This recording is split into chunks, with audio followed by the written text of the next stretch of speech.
حضرت ابو ہریرہ رضی اللہ عنہ کہتے ہیں کہ رسول اللہ صلی اللہ علیہ وسلم نے فرمایا، روزہ کھانے پینے سے رکنے کا نام نہیں بلکہ بےہودہ اور فحش کاموں سے رکنے کا نام ہے، لہذا اگر روزہ دار سے کوئی گالی گلوچ کرے یا جہالت سے پیش آئے تو اسے کہہ دینا چاہیے کہ میں روزے سے ہوں، یعنی میں تمہاری باتوں کا جواب نہیں دوں گا۔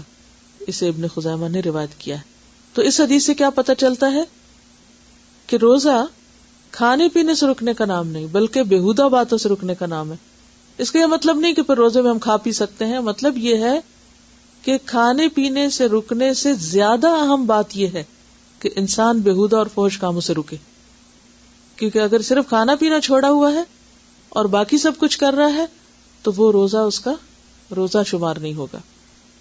اگلی حدیث عن ابی ہریرہ رضی اللہ عنہ عن النبی صلی اللہ علیہ وسلم لا تصاب وانت صائم وان صابك احد فقل انی صائم وان كنت قائما فاجلس، رواہ ابن خزیمہ، صحیح۔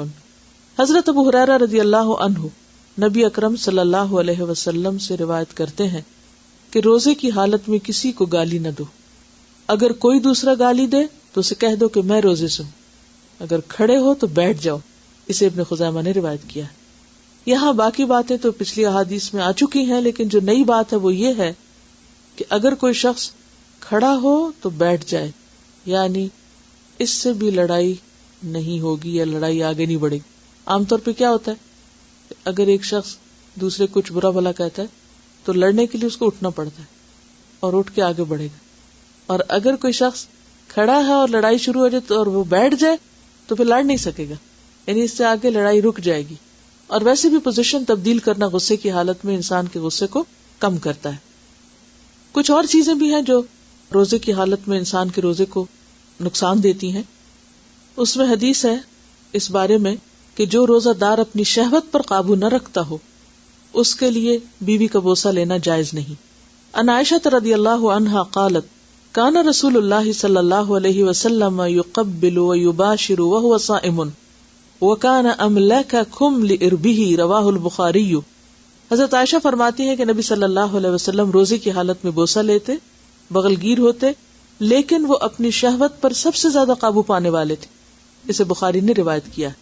تو اس سے کیا پتہ چلتا ہے کہ روزے کی حالت میں اگرچہ اس کی رخصت ہے، لیکن اگر انسان کو یہ احساس ہو کہ ایسی کسی چیز سے اس کے روزے کو خلل ہو سکتا ہے تو پھر وہ اس سے اجتناب کرے، کیونکہ یہاں حضرت عائشہ یہ فرماتی ہیں کہ نبی صلی اللہ علیہ وسلم سب سے زیادہ تم میں سے اپنی شہوت پر قابو پانے والے تھے۔ اگلی حدیث ہے عن ابی ہریرہ ان رجلا سأل النبی صلی اللہ علیہ وسلم عن المباشرۃ للصائم فرخص له واتاه آخر فسأله فنهاه فاذا الذي رخص له شيخ والذي نهاه شاب، رواہ ابو داؤد، حدیث حسن۔ حضرت ابو ہریرہ رضی اللہ عنہ سے روایت ہے کہ ایک آدمی نے نبی اکرم صلی اللہ علیہ وسلم سے روزے کی حالت میں بیوی سے بغل گیر ہونے کے بارے میں سوال کیا۔ نبی اکرم صلی اللہ علیہ وسلم نے اسے اجازت دے دی۔ پھر ایک اور آدمی آیا، اس نے وہی سوال پوچھا، آپ نے اس کو منع کر دیا۔ حضرت ابو ہریرہ کہتے ہیں کہ جس کو آپ نے اجازت دی وہ بوڑھا تھا اور جسے آپ نے منع کیا وہ جوان تھا۔ اسے ابو داؤد نے روایت کیا۔ یعنی بہت سی چیزیں مختلف لوگوں کے حالات کی مناسبت سے آپ نے کی، ہر ایک کے لیے ایک قانون نہیں۔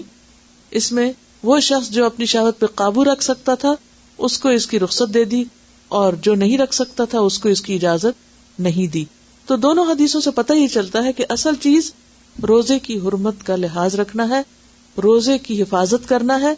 اگر کوئی بھی چیز اس کو نقصان دینے والی ہو تو اس میں کوئی انسان مفتی نہیں، انسان کا اپنا دل مفتی ہے، اور اپنے دل سے اور اپنے آپ سے پوچھنا چاہیے کہ وہ کیا کرے، کیونکہ اصل چیز اس مقصد کو پورا کرنا ہے جو کہ روزے کا تقاضا ہے، یعنی روزے کی حفاظت یا ان چیزوں سے بچنا جو روزے کو نقصان دینے والی ہیں۔ اگلی حدیث ہے کہ روزے کی حالت میں کلی کرتے وقت ناک میں اس طرح پانی ڈالنا جائز نہیں کہ حلق تک پہنچنے کا اندیشہ ہو،